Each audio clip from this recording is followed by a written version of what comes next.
Bengkel kereta terbakar di rasa Kelang Lama ni, sebelah dengan Mont Kiara. Masa ni kami tengah syuting dekat studio penjara kat sebelah tu. Tiba-tiba bengkel terbakar. Bengkel kereta terbakar. Masa ni bomba belum sampai lagi.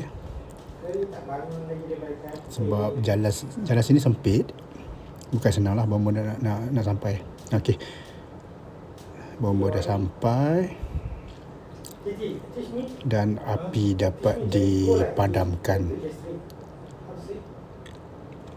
Terbaik abah bomba.